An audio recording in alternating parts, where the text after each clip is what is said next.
Eugenics on the 11th of September 2016. It's interesting about think tanks and how they operate, and you can get into awfully warped ways of thinking, really warped ways of thinking, because their whole idea in think tanks, especially in intelligence services, is how to outwit enemies and also look at how history will be written if they bring on some kind of an event. Therefore, they go around, before they start everything, they go around all the logic that you'd have naturally to something to find out how your logic will actually work, and then subvert it by preparing stuff in advance to complicate the events and so on. Then they're always in charge of it, you see. So often too, it's not cause and effect. Sometimes it's the effect they're actually after. What has been the effect, for instance, of 9/11, you see? And this is a very classic technique of intelligence services. What's happened is that the effect is more important, you see, and the effect drives the cause. So it's not cause and effect, it's the effect you're after which drives the cause. So the effect is that a group who pre-planned invading all those countries across the Middle East, on the list, you see, the New American Century group, had written in the 90s they wanted to take these countries out. And so if they took them out, it would guarantee generations of people who had lost relatives and friends and everything through Allied bombing across their nations. And there'd be perpetual warfare. That's retaliation, you see. That's all warfare they knew would have to be what they then call terrorist warfare, since those countries don't have air forces and all that kind of thing to retaliate with. Therefore, they'll send out their mad bombers and so on. So they knew this all in the 90s before it all happened. So that was the effect. It was the effect that they were after. Perpetual war, a state of what appears to be perpetual terrorism on the public, so that governments across their allied regions could then go into action together and change the system, basically. Now, it didn't mean a change of those who ruled the system. It was an upgrade for the rulers' behalf, on their behalf, actually, into the next phase of things, because now you have less freedoms. You're all monitored by law, and for your own good, to keep you safe and so on, etc., etc. And now you're into the planned society, planned economy stage. That all comes out of this war on terror, which allows them to then openly monitor all of us and collect all the data on everybody and classify it and so on, yada yada, and put into sections of this and that and the other, depending on what you buy, eat, and you name it, blah, blah, blah. You couldn't really get that far without the terrorist threat, you see. So there you go. That's standard intelligence. How do we get the effect? Well, you must first create the Pearl Harbor event, as they said themselves. That just happened because they're awfully fortunate for things just happening, and they get the effect. So there you go, bingo. It's all here, and it's here to stay, because I've read the articles for years, even on the air. When I was on the air, and I'd read about the top people at the NSA and so on, and the Pentagon talking about get used to it. It's here to stay. You'll always be living under all these terrorist rules now. In other words, it's not going through a period until things calm down, and then you go back to what used to be the normal. Even the normal's never been normal, but that will never happen. You see, they've said this is going to be for intergenerational now, and it's permanent. So there you go. Everything happens that way in real life, because you're not run by any real honest system. You never have been, to be honest with you. Even to come back to the days of Francis Bacon, he said the same thing, because he was much like Machiavelli, who would write a kind of treatise of how clever and cunning they were to kings and queens, so they could be an advisor. And Bacon said the same thing. He said, never tell the public the truthful reason of why you're doing anything. Tell them some fable or whatever. And that's what we get taught to. We're taught fables and nonsense like children, you see, rather than any truth. Simple things too. He also mentioned that don't disparage a tax on something. If you want a lot of money to come in fast, don't put a tax out, because they'll complain, grumble, and might even revolt. So what you do is you put a penny on everything as a tax, and they don't see it as a big amount. They don't tally up how much extra it is a week when they tally all the pennies up, you see. We really are played with, aren't we? We honestly are. And the thing is, too, we're trained to hand our brains over to other people. Really. Most folk don't have much confidence in themselves. They don't.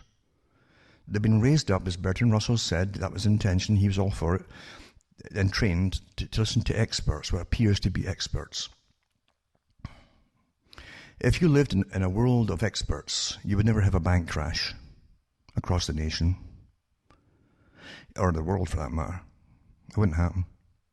All these top economists, being top economists obviously, are rather over-glorified nonsense makers if we keep having bank crashes, because apparently they never see it coming. Except for a few of their own investors at the top who manages to, make a lot of money out of it, sort of thing. But that's how this con works. You see, you're trained to have no real confidence in your own conclusions on anything. In fact, you're taught not to have your own conclusions. You adopt someone else's conclusions. That's why you have debates on television non-stop, ad nauseum, on nonsensical things with always generally two opponents. And it's not a real debate anyway. It's a witty thing, because it's pre-planned before they go on television who's supposed to appear to win it, you see? And then that becomes your opinion. And sure enough, the polls are done the next day, quiet polls by MIT and all the rest of them, on your chat or on the net, etc. And sure enough, that's what you're prattling about. You've now adopted that opinion. It's very clever, but that's how deep it goes, to be honest with you. Really. You have very little choice in anything today, unless you break out of it and make your own choices on things. Now, I've been talking about the fact you're run by all these unelected organizations. They're all really one. They're all branches, specialized branches of the one, you see, for the planet. And, for instance, the Council on Foreign Relations, people in the States know what that is, or they should know, because it's been running them for about 100 years. And in Britain, of course, the parent club is the Royal Institute for International Affairs, which again is same private organization. This unelected, these are both unelected by the public, and yet they create the policy for governments one after the other, you see. They create the strategy for war as well, intelligence and everything else. They also create the opinions of the general public and then within the nations, because they bring in all the top editors and conglomerate media corporations, so on, the heads of them, and the top journalists. They give you your famous names you come to think are really geniuses on the media, on television or whatever, and that becomes, they give you your opinions and everything. But on Wikipedia, for instance, it says the Council on Foreign Relations, CFR, was founded in 1921. Now, it was already on the go, by the way, before that, you see, under different names, because it all belonged to this Anglo-American establishment group, which had different names under their Lord Alfred Milner group. He was from Germany, by the way. But and some of his top staff were as well, and although they didn't see themselves as German. But anyway, they wanted a world government, which they would control and organise. They brought eugenics into it. They all believed in all that kind of stuff that was around at that time. And they wanted to bring world wars around as well, to unite, to force the countries to unite together by getting them to their knees through starvation, rationing, depletion of natural resources and so on for war, until you just gave up your sovereignty. And then they would run the whole planet. Very elitist, and they still run it today the same way. And they always use great sounding things to get their agendas through, but it's always the opposite. They actually mean, you know. See what it says. It was founded in 1921. So say that was officially founded, but no, it was already on the go under Colonel Mandel Haass, for instance, who he was the handler for President Wilson, who helped get the Federal Reserve through and all that kind of stuff. And it's a United States 4,900 member organization. Now it's actually more than that, because that's the general group, and there's an outer group in an inner party group. That was all explained by their own historian, Carl Quigley. He was an insider. Anyway, that's how they build themselves. A non-profit publisher and think tank specializing in U.S. foreign policy and international affairs. Now, why? People, if only folk would have stopped and said, why is your government that you think you elect obeying some private club, you see? Does it make a mockery of the whole election business, doesn't it? So it makes foreign policy and it's in charge of international affairs. And by the way, all the top guys who get appointed are all members of it too. The guys who get appointed into your governments. It's headquartered in New York City with an additional office in Washington, D.C., and its membership has included senior politicians, more than a dozen secretaries of state, CIA directors, bankers, lawyers, professors, and senior media figures. The CFR promotes globalization, free trade, which isn't free, of course, reducing financial regulations on transnational corporations, that's themselves and so on, all the boys represent, and economic consolidation into regional blocs such as NAFTA or the European Union. And that's true enough. They boasted they drafted up NAFTA and handed it to governments of Canada, the US and Mexico, and develops policy recommendation that reflects these goals, basically. And by the way, they have stacks of members who are also in your high levels of civil service in the government. The CFR meetings that convene government officials, global business leaders, and prominent members of the intelligence and foreign policy community. It's all one organization, isn't it? Isn't it? And they just get together to discuss international issues, The CFR publishes the bi-monthly journal called Foreign Affairs and runs the David Rockefeller Studies Program, which influences foreign policy by making recommendations to the presidential administration and diplomatic community, testifying before Congress, interacting with the media, and publishing on foreign policy issues. So there you are. Now, is this the top intelligence agency that all the others belong to, or what is it? Because they say it's secretive. Remember, to join this thing, you don't put in an application. You wait until they ask you. If they're going to ask you. That's it. And then go through some of the history here. 1918 to 45. And they could say Elihu Root was the head of the first Council on Foreign Relations. And towards the end of World War I, a working fellowship of about 150 scholars called the Inquiry, this is the nonsense again, was tasked to brief President Woodrow Wilson about options for the post-war world when Germany was defeated. This academic band, right, including Wilson's closest advisor and long-term friend, Colonel, that was not a title he gave himself, by the way, Edward M. Haass, that's Mandel House, as well as Walter Lippmann, met to assemble a strategy for the post-war world. The team produced more than 2,000 documents detailing and analyzing the political, economic, and social facts globally that would be helpful for Wilson in the peace talks. Remember, they tried to use the League of Nations, which they created, and they put President Wilson as the main pusher for the whole thing to get world government set up then.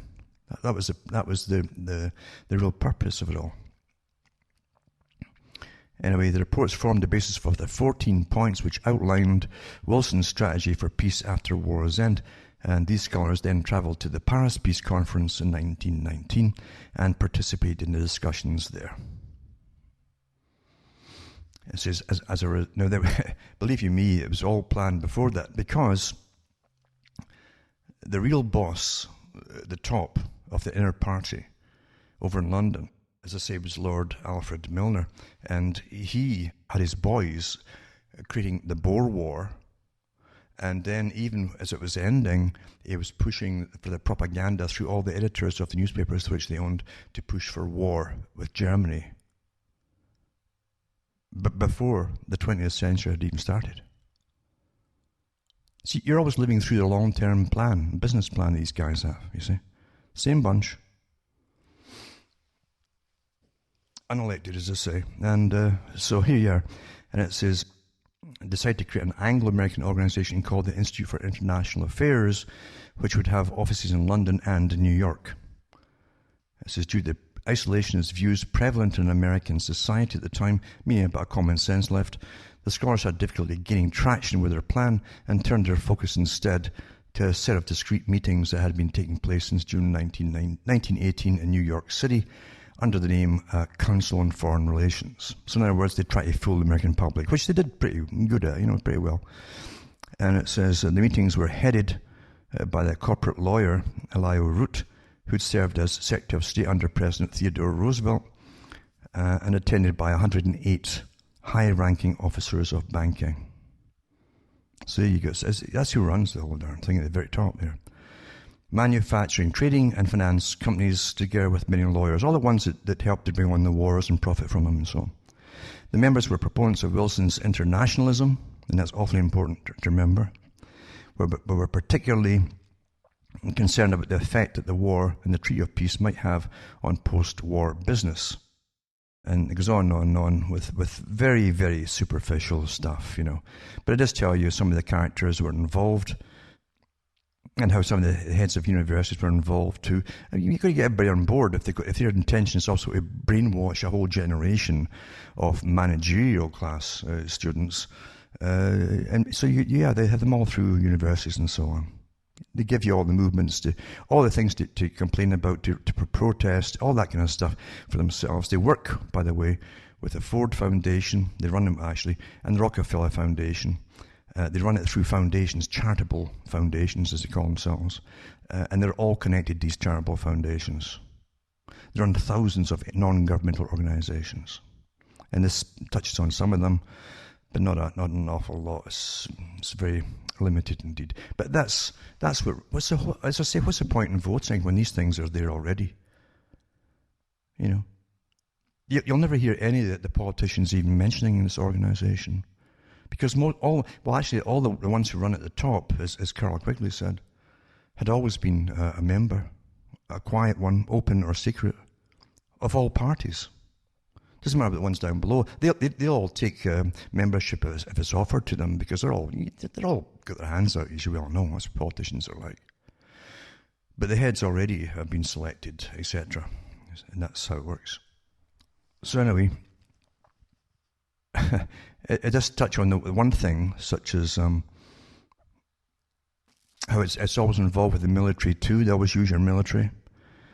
And it says the Council on Foreign Relations serves as a breeding ground for important American policies such as mutual deterrence, arms control, and nuclear non-proliferation. In 1962, the group began a program of bringing select Air Force officers to the Harold Pratt House, that's the one in New York, to study alongside its scholars. The Army, Navy, and Marine Corps requested they start similar programs for their own officers. See? All the top NATO officers, by the way, are also members. And I've got some of their books here, talking about world government, how they'll use everything to bring about world government, you see. So anyway, always make sure your national security advisors are members, and everybody's a member. Everybody's a member that matters. And that's the way it is, folks. And David Rockefeller, of course, was a big player. He helped set up a lot of these things. Actually, old man Rockefeller did all that stuff too, and David Rockefeller took it over. It's a long story, but again, you're going through a big business plan, as I've said before, and you're living through the script. And they're awfully good at keeping you going. Awfully good. Even when it's time to go to war with countries for their good, you see, these boys good, they always make all the excuses and reasons until you're furious at it, and you'll be all for it. They're awfully good at that. Now, what they also have set up, I don't think it mentions it here, it was all the G groups, the group of 4, the group of 8, the group of 10, 20, and all the rest of it. You see, the G20. That was standard part of the group that came out of England from the Alfred Milner group, and they still use that technique today, with groups for this, for that, and the other thing. Every area of life across the planet, they've got groups, you see. And once again, these groups are private. They don't change anybody's constitutions or charters They simply ignore them and create a little club. And then the more they meet, you see, the more it sounds very official and sanctioned by some kind of legality, but in reality, it isn't. It's their club. But whatever they decide, and it's all decided long before they meet for these clubs meetings, because all the stuff that they're going to sign into laws and treaties and all that, it's already done by the Sherpas that go way out in advance over years, making sure everybody's on board with all the leaders of this, that, and the other on board, and it's all signed. So they have a big feast and all that at the G20. And the same thing with even the Bilderberg as well, where you're given 10 minutes maybe to speak, and that's it. It's all planned that way. Now, if you look at any of the groups like the G20, you'll find they have what they call Chatham House rules on what they are not allowed to say to the general public. In other words, they'll lie their teeth off or say nothing at all. And the Chatham House rules are the rules set up by the Royal Institute for International Affairs, which they also use in the Council on Foreign Relations. It's the same organization, you see. So all the groups which they create to do specialized functions like the G20, which is to globalize the world, for the big top international bankers, for their system, the central banking system, the IMF, which they own, it's privately owned, and the Bank for International Settlements, privately owned, all set up. All these organizations are set up by the one group, this private club. And that's what we exist for, to serve as private clubs. So here it says 2008 G20 Washington Summit for the G20. It says the 2008 G20 Washington Summit on Financial Markets and the World Economy took place November 14th to the 15th, 2008 in Washington, D.C. It achieved general agreement amongst the G20 on how to cooperate in key areas so as to strengthen economic growth, deal with the 2008 financial crisis. Now, these are the same guys who apparently never see it coming. No, it was planned to go that way. Understand that. And what did they get out of it? More loot. They plundered the world, remember, by getting bailouts from all the taxpayers across the planet. So they get more money for all their covert operations across the planet for future things that we're up to, you see. And then they talk about the summit resulted from an initiative by the French and European Union President Nicolas Sarkozy, but it's not really French actually, and the British Prime Minister Gordon Brown, God knows what he really is either, in connection with the G7 finance ministers in October 11th, 2008. United States President George W. Bush stated that the next meeting of the G20 would be important in finding solutions to the economic crisis. Well, yeah, they keep bailing out the big banks that rip you off, because it's planned that way, and then they put more restrictions on all of you.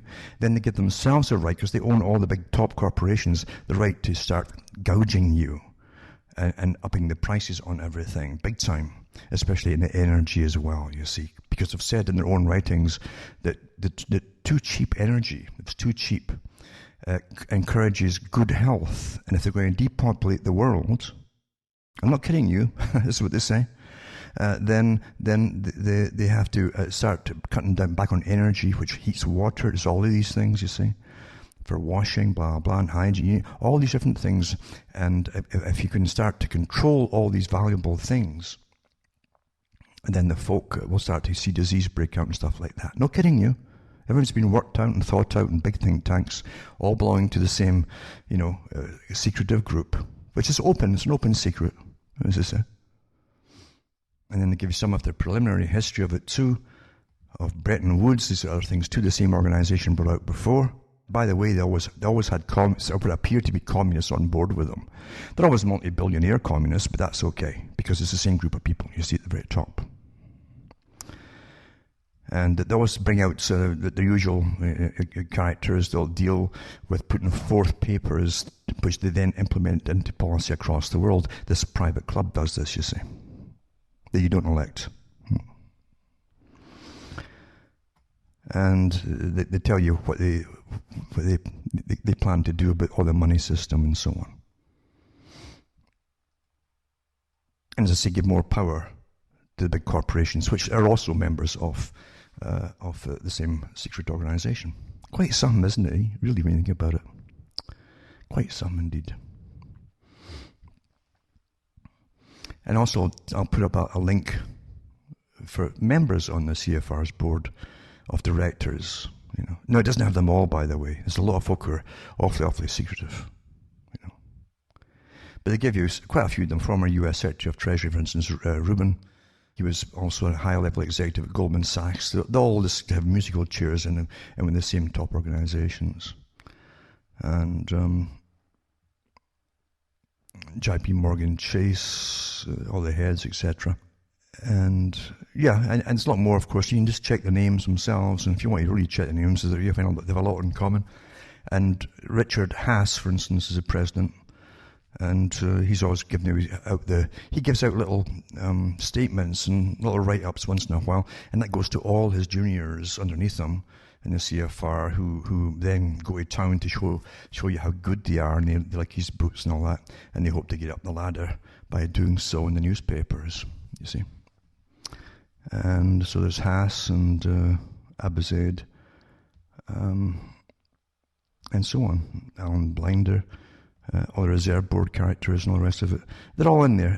Anybody who's anybody is in there, you see. That's how they become anybody. This organization makes them into somebody, you see.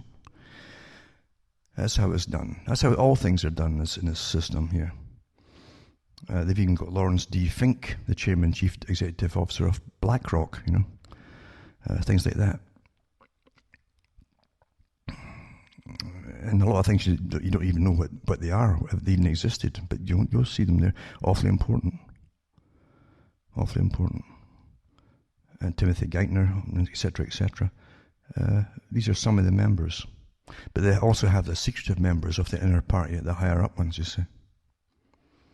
And even the outer party are not supposed to know about them either, those out at the inner party. Now here's an article about the G20 here. This meeting is on right now. The G20 has set up a forum to combat world oversupply. Imagine that, eh?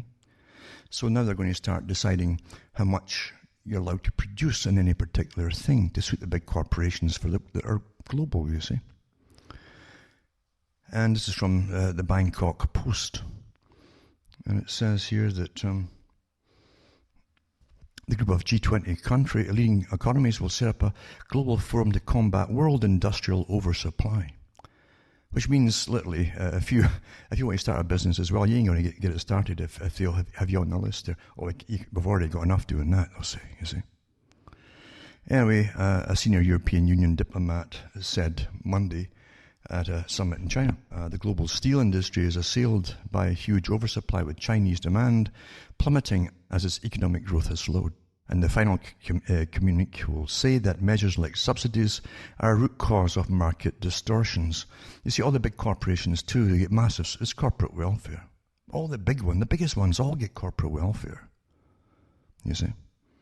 And a forum will be set up to monitor the process of cutting overcapacity. In other words, the government will just simply cut the cash to certain ones who are not quite up there on all the top club membership lists and so on.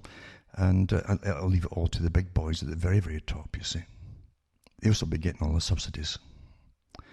And it's not just for steel, that's how they're going to start it off, you see. So the global steel industry is assailed by huge oversupply, etc. And it says the G20 host produces half the world's steel, and it stands accused of dumping on global markets by the US and European Union. Well, they've been doing it for about 20 years now, I think. So they've just noticed it, supposedly, which is nonsense.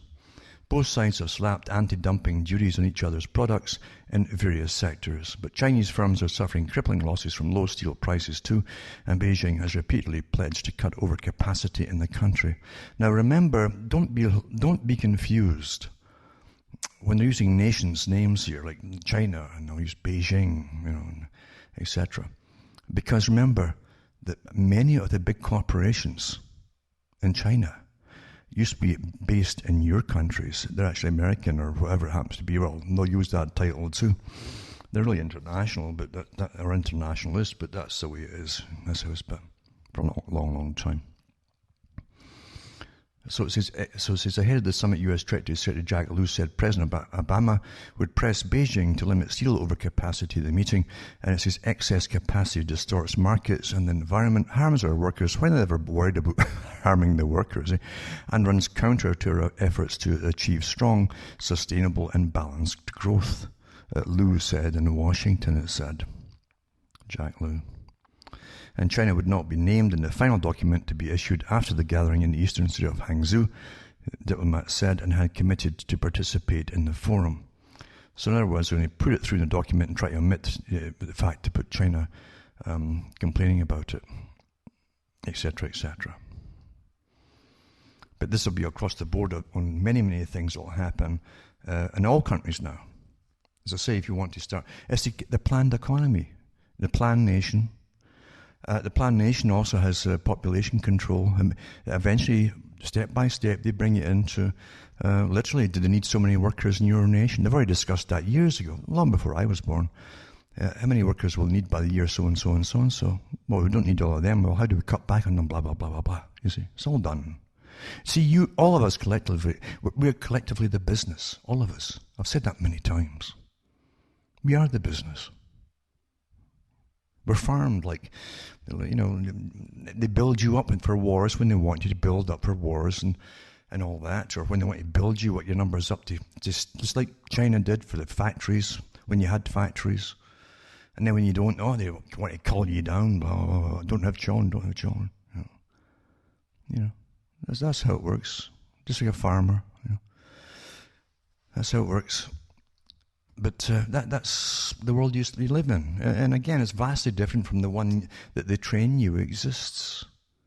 And you have lifelong training. They actually call it that, lifelong training, through news and media, to keep the illusion going that you really are independent. Each person's independent, make your own decisions. Lifelong training. I've got articles here too, mind you, where the president of China has said in speeches that he's pushing the West to make sure that they stick to their agreement for Western depopulation. Well, let's see how that'll work. Will see more articles out there about the dangers of overpopulation, so you're cut back on having children, or will the government simply make it harder and more expensive to have a child, or what? How do you depopulate, folks? Remember, in the real think tanks, the sky's the limit. Nothing's taboo. Think about it, right? Maybe introduce a few diseases here and there, eh? Or say there's a few diseases and spray it with toxic pesticides that'll definitely start killing a few folk here and a few folk there, not all at the same time. That way it doesn't cause a panic, you see. It just steps up the death rate, that's all. There's many ways to achieve an objective without the public ever really catching on. That's the real world, folks. You're dealing with folk here. I keep telling people, we're dealing with folk in charge of your countries that are all on board with slaughter across all parts of the world. Remember, the New American Century Project had top members of the same organization I'm talking about here on the military in Britain, getting all prepared for it long before 9/11 came along, in collusion with their branches in the US, with their members in the military, top of the military there too, with their project for New American Century, and how they'd introduce it to the public and how they get them used to it and how they'd get the wars going. All that kind of stuff was discussed and debated by them. And even right down to the so-called collateral damage of folk across the Middle East, how many folk would probably die and be slaughtered and so on. These folks sleep well at night, you understand. This is before anything ever happened. And you think that they wouldn't implement depopulation programs, covert ones, across your population? Really?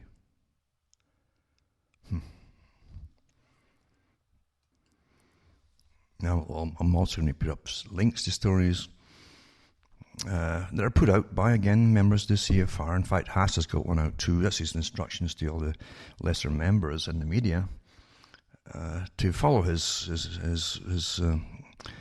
article and to push in their media, whoever they're working for, the same kind of stories, you see, that the terrorist threat is now worse than it was before 9/11, you see.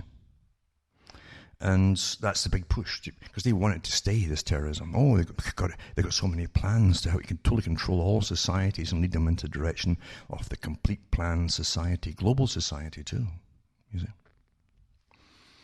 And I mean really controlled, down to this, nothing you could do on your own without permission. And that's already coming with this under the guise of sustainability, which these characters also rule, by the way, through their foundations and so on, and NGOs. Oh, you can't use that to heat yourself. Well, I'll die. Well, that's just tough cheese, isn't it? Yeah. You think I'm kidding? Well, I'm not kidding, you know. I'm not kidding. That's the way it really is, folks. And as I say, I'll put in the links to do with the terrorism here to stay, basically. The terrorism threat is worse now than it was before 9/11. You know? So in other words, the effect was important. You see, cause and effect. But actually the effect is what they were after, as I say, which is a lot of stirred up hornet's nests that are not going to calm down. You see, that's what you wanted. Now you got it. I can remember the stories that came out with just people taking photographs of places in Britain and elsewhere after 9/11 happened, and getting arrested because they wouldn't give their cameras over. Just taking photographs of historical buildings, things like that, statues, you name it. How fast we adapt to it all till it's quite normal now, isn't it? How fast we adapt. And then we adapt every other part of it too so easily as well. People are being trained, oh, goodness me, I mean, look how old the children are now that were born in 2001. And they think that this is all quite normal, having no privacy. In fact, they think privacy, as they've been taught at school, is just an awful hassle. It doesn't keep folks safe, you know? Yeah. And the UK police will soon start putting bags over people's heads during arrests. How's that? This is just ordinary folk, you know, they're getting arrested for ordinary crime or whatever, or suspects. And you've been trained for years now, you see. So you're always trained initially with movies, not stick them on over the heads of folk across the Middle East, you see, because they're terrorists, or they're terrorists, and they stick them on their heads.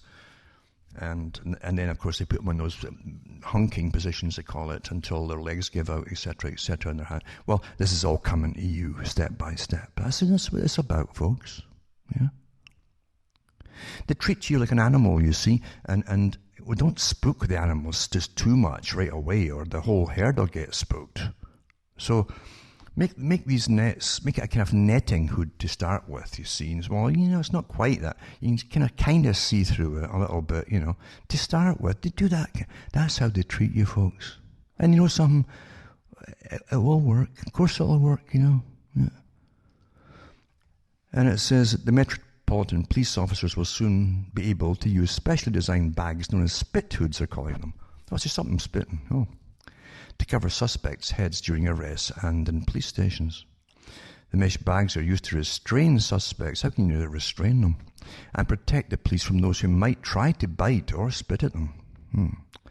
The Met insists the hoods are prevent exposure to diseases and serious infection. In the pilot scheme, which starts in October, 32 custody units will receive material and training on how to use the spit guards. Do you think this was a joke? I mean, you'd think this kind of stuff would be put on April the 1st or something. Eh? Not these days. We'll accept anything these days. It says their application on any suspect will be recorded under use of force. They're not to be used on the streets initially. Now, here, listen to this. So as not to incense the public. Don't spook the herd. You see, that's what it means, incense the public. Don't spook them. Get them used to it gradually. But detail on their use after the pilot scheme expires has not been provided. I want to see if they can sneak it through and the public just gradually kind of move and go back to chewing the cud, you see. The measure has been controversial with human rights groups which have deemed the use of spit hoods an alarming development and as cruel and degrading. And it may breach suspects' rights, with some police chiefs suggesting the hoods resemble the trappings adopted at Guantanamo Bay. Oh, my goodness, even the police can see that. Oh. It says even the Met, that's the Metropolitan Office, was once opposed to them. Now they're all for it. Something got paid off, you see. That's how everything happens amongst these folk that you put your faith in. They get paid off. The hands are always out, you see. And it says we've seen many cases where police already have used these hoods unnecessarily and without justification, including on children and disabled people. Well, if you're disabled, they actually hate you all the more, I think. I really think they do, you know. Oh, you're useless. That's all through society, through all movies and little bits and bites that sink into their brains, until they, well, yeah, you're like the UN said, you're either a good producer and consumer, but obviously that means you're a bad citizen, a world citizen, if you're only consuming and you're retired or disabled. You see. And it says police have the power to use force against citizens when they have to, using handcuffs, arm restraints, leg restraints, pepper spray, batons. Well, they also have ways to just totally disable you with electric shock and so on. The suggestion that officers need to be able to cover people's faces and heads is as far-fetched as it is frightening. Spit hoods belong in horror stories, not in the streets of a civilized society. I wonder who's got the contract for it too. You should follow everything up, I'm telling you. It's always quite a laugh when you follow things up and find out who knows who in the House of Lords or in the Parliament, you see, for that kind of thing. What corporations getting it and so on. And I know, but look pretty bad these days with the poisoned food and all the injections we've been given since childhood. And so, I know we're getting pretty ugly, But I mean, when you start putting hoods on the people, well, that's it. Eh? I'm going to mention too that everything is to do with how you perceive things and how to introduce ideas into the public without spooking them. You see, that's what you do. Little step-by-step idea. And I've said for so many times, I think the big corporations are often, especially within the same area, they're really one big corporation because they've got the same big giant shareholders. And they'll get subsidies, as I say. And I think part of it is too, when they aren't getting enough subsidies from one nation, they'll simply move over and allow their subsidiary or whatever to appear to buy them so they can, get subsidy somewhere else. Anyway, this one's to do with Germany's Bayer company, or Bayer, which raised its offer to Monsanto to $65 billion in a bid to create a global seeds and pesticide giant, you see. And you think of that power, because really they got everybody, all the farmers are on their seeds and so on. And they patented seeds, even seeds that they hadn't even touched. It's just that no one had thought of patenting them before. They'd always been there for thousands of years, and that's what the con men do. Eh? But then they use the modified seeds as well, and then they can really up the price to the farmers by then selling them, along with the contract, of course, selling them the actual pesticides to use with it, which is their own pesticides as well. And then that further kills you, etc., as they help feed the world, the con, because that was their big con. They spent millions on that con to feed the world. No, it was to get total hegemony over the whole planet, really, with their particular seeds. So every farmer has to go and buy the stuff from them. Everything's to do with monopoly, you see, for control. All controllers want monopoly. All control freaks do that. And it says combining Bayer and Monsanto would create the world's biggest agriculture supplier to be a market leader in the US, Europe, and Asia. Now here's the interesting part. Bayer's farm business produces seeds as well as chemicals to combat weeds and insects, but it's better known for its healthcare products such as aspirin and Alka-Seltzer, Alka-Seltzer's for your stomach, which is right, because you see, after I've eaten all the GM stuff and the pesticides, you got a headache, and in the Alka-Seltzer, you use the initial stages before you know you've got stomach cancer, because that's what it did to all the animals that they tested the stuff on, that were, all these particular chemicals and so on. But we're eating it, it's okay, we can get aspirin and Alka-Seltzer. I guess they've got the whole business sewn up then, eh? And I'll put this link up tonight as well. They do mention, though, that rivals include the Dow Chemical, DuPont, and Syngenta. No, Dow Chemical and all these ones and DuPont are all part of and so was Monsanto, I believe, all part of the military-industrial complex, you see. For those who don't know that, in the chemical side of it, too. They've all announced tie-ups recently, so there you go, it's for monopoly. And some have yet to be cleared by regulators. There you go. All one, basically. And then eventually you'll have one company that owns all the gas, natural gas for the whole planet, and want to own all the whatever else for the whole planet until they all admit they're just one company for the World Inc. There you go. That's how it works. You got to laugh at the whole system, because it is a joke, and the way they treat you is a joke too, isn't it? A real joke. And you look around to it and see how people get worked up about things. It's more of a joke, really. How easy it is to control the populations. Even to get them to go to war. And things like that, Now, Paul Craig Roberts, who talks about different... He does all the left-wing stuff and so on, but he's writing so many things as well. And it says in a few days it will be the 15th anniversary of 9/11, and November 22nd will be the 53rd anniversary of the assassination of President John F. Kennedy in Dallas, Texas. These two state crimes against democracy destroyed American democracy, accountable government, and the Constitution's protections of civil liberty. Well, I think it was gone long before that, to be honest. Because, as I say, when you had Mandel House running Wilson and getting you into World War I, and running on the ticket too, Wilson, that he would not take into the war. And the first thing he did was change his mind. They're awfully good at that, politicians, And also getting the Federal Reserve rammed through. So they could then tax the public for the money they're going to spend on wars and so on, perpetual wars, And that's how you pay it off, by taxing the people. And again, too, you've had the heads of, and I've mentioned them and read them on the air over many years, to do with the whole nonsense. The CFR member, who, I think was it Gardner, was it? He said rather than hitting the US Constitution head on and having retaliation and so on, which would always block it, and you'd have to have an end run around it. Just simply ignore it and build things over it and around it. And that's what they did, you see. That's what they did. So yeah, I mean, this certainly didn't. This wasn't the be all and end all. Bennett says years after the damage done by these events, American people no longer believe the official stories.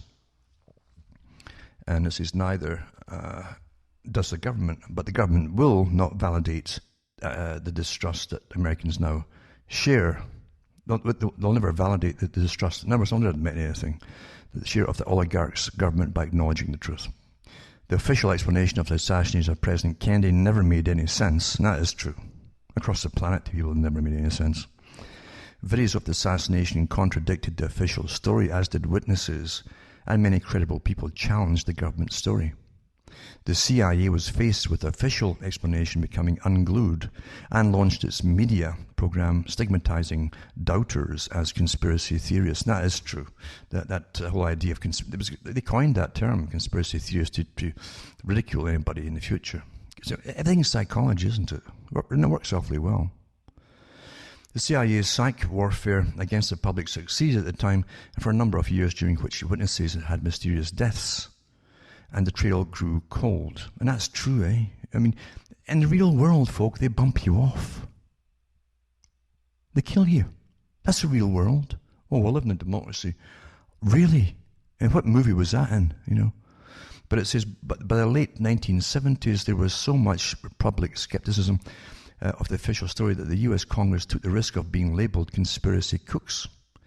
The House Select Committee on Assassinations reopened the inquiry into JFK's murder. The House Committee concluded that the Warren Commission's investigation was seriously flawed, that there was more than one person firing at President Kennedy, and that there was a conspiracy to assassinate JFK. The corrupt U.S. Department of Justice contradicted the House Select Committee's report. However, the American people believed the Select Committee and not the corrupt Justice Department, which never tells the truth about anything. By 2013, polls showed that most Americans are conspiracy cooks who do not believe the official government line on JFK's assassination. So with regard to JFK's assassination, the conspiracy theorists are in the majority. The minority are the Americans who cannot escape their brainwashing. And isn't that the truth, With many things, actually. In a few days, it will be the 15th anniversary of the alleged Al-Qaeda attack on the World Trade Center and Pentagon. And we're witnessing the fading protection that the charge of conspiracy theorist provides for the official government story. Indeed, the official 9/11 story is collapsing before our eyes. It says Europhysics, the respected publication of the European physics community, has published an article by scientists who conclude that the evidence points overwhelmingly to the conclusion that all 3 World Trade Center buildings were destroyed by controlled demolition. And that was obvious at the time for those who knew. Few American scientists can admit that because their careers depend on US government and military security complex research contracts. And that's so true. The easiest folk to control are folk who are licensed folks. That's goes for doctors or whatever, It's easy to control people like that, And folk who are in the military and security, and so they can get bumped off too if they were to come out and say anything. They know that as well. They know way more than I'll ever tell you, including who's been bumped off in the past for different things as well. So they know. Independent scientists in the US are a vanishing breed, an endangered species.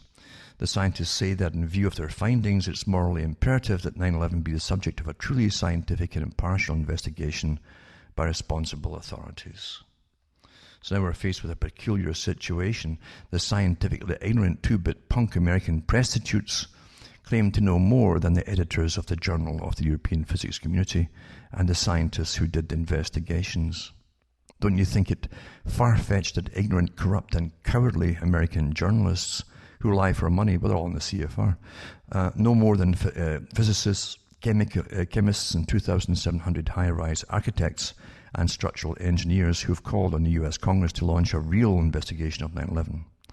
Firefighters and first responders who were on the WT scene, military and civilian pilots and former high government officials, all of whom are on record challenging the unbelievable and physically impossible official story of 9/11. What kind of a dumb, fecal matter, I guess, moron does a person have to be to believe that the United States government and its media whores know better than the laws of physics? Well, they've done that before. They've done a lot of good stuff on bending the laws of physics.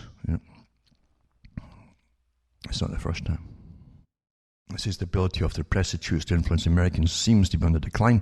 The media ganged up on Donald Trump during the Republican primaries, intending to deny Trump the nomination, but the voters ignored the prostitutes. But again, don't ever fall for this, that, and the other as well.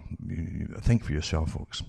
But it says, in the current presidential campaign, Hillary is not the runaway winner that the prostitutes are trying to make her, and despite the propaganda ministry, the legs under an official 9/11 story are wobbly, to say the least. Indeed, the official 9/11 story already has lost credibility with the American public, and last April, a Rasmussen poll found that Americans doubt they've been told all the facts about September 11th, 2001 terrorist attacks on the US, and strongly believe the government should come clean. The YouGov poll in 2013 found that 50% of Americans have doubts about the government's account of 9/11, which shows the public is far more intelligent and less corrupt than the prostitutes who are paid to lie to the public. And that is true. They're all paid to lie. They know it too, As I say, as soon as you're born, there's a stack of organizations all vying for control of your brain. This poll also found that as a consequence of the cover-up job performed by American prostitutes, 46% of Americans were not even aware that a third WTC building, which is Building 7, collapsed on September the 11th. And they've all seen it. And it's true enough. It was way out long after. There's no plane hit it. But anyway, I knew years ago that there's a cure for all that, There's a way to avoid all future terrorist attacks. You see, I realized that they had, because they claim that Rumsfeld and all these guys, from the New American Century Group, and Genie, they were having a practice of that very thing happening at the World Trade Center that very day. That all came out in the time as well. And it also came out that they had all the groups in, FEMA and all the rest of them, in for this practice, you see. And of course, they even told the Air Force to stand down, because they always take off when a plane comes under the radar idea and it's going off its flight path and so on. And they always have the Air Force scrambling jets. Well, they told them to stand off and stand down because it's a practice, etc. No, and it turned out to be real, etc. And then in Britain, the 7/7 bombers, supposedly, hit the exact places on that same day, in the same bus even, that they were using for a practice bombing. And so there'll be no more bombings if we ban tests and practices. That's my answer to it all. You understand that? Just ban them all. And obviously, since it always happens when the governments are having test bombings about things, there'll be no more bombings. Just ban the tests. Very simple, isn't it? That's always an easy answer, isn't there? So you see, it's about time, folk, if they can, a lot of folk don't want to know about things like this. And I've met them face to face that they don't want to have bad news. They don't want to know about what bail-ins are to the banks. Or I don't want to hear that. That's too scary. Yeah. Too scary. They don't want the happy stuff to get on the, all the news ends up with nonsense stories to keep them happy. The nonsense things, And a lot of folk want that now. It's too scary for them. That's how they've been trained to be. Anyway, this article goes on and on by Roberts, and it's quite good. And but again, there's many articles saying the same kind of thing too. And but it's true enough. I mean, it doesn't matter too. I said at the time, see, all the cons that they use to get things into war, to get something through. It doesn't matter if it's found out eventually, because they've achieved their objectives by then. Well, they have. You've got a world where they've got constant surveillance, constant terrorism, constant blah blah blah. And so they achieved the objectives, plus they give themselves a right to go after all the countries on the list that they published in the 1990s, in the Project for a New American Century group. They published it twice, actually, and take them, bomb them back into the Stone Age. They were successful. You see, they needed a reason for doing it, and even said they would need a new Pearl Harbor event to motivate the public support behind them. Well, they got it all, you see. So it doesn't matter if it's exposed now. They're not going to throw up their arms and say, oh, well, we're going to take all the surveillance off you and yada, yada, yada. No, won't happen. And that's how it is, folks. That's how it is. Anyway, as I say, you can only take what your brain can bear at that moment. And life is not made easy for us, isn't it? It's always got more worries, more problems, yada, yada, yada. That's how they control us all. From Hamish, myself from Ontario, Canada's good night to me. God or your gods go with you.